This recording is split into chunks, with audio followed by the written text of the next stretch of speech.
So while this drought may seem like an eternity for Oklahoma farmers, it in fact is just a blink of the eye in the long lens of history.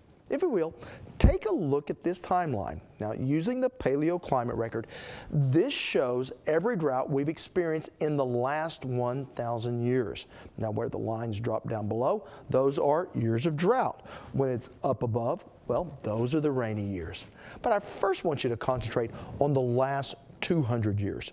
Now, what you see right here is the latest drought, and it's really just barely noticeable.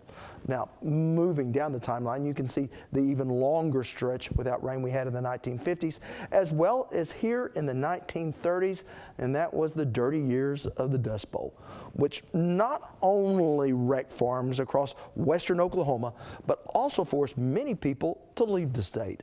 But it certainly wasn't the first time a drought has driven social change.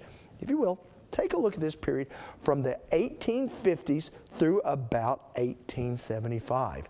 Now, over that 25-year span, it got extremely dry in the high plains. So much so, it kind of killed off the cowboy. At that time, huge ranches dominated in both Texas and in western Oklahoma. But as the drought wore on and the grass disappeared, so did the cattle herds and the ranches that supported them.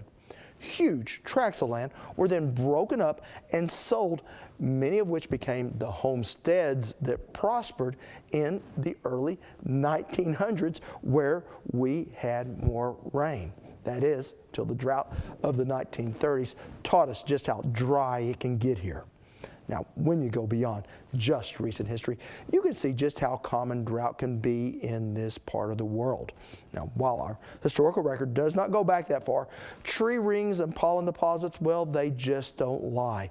And what you'll find are regular little dips in rainfall, some lasting decades, and some like these lasting generations.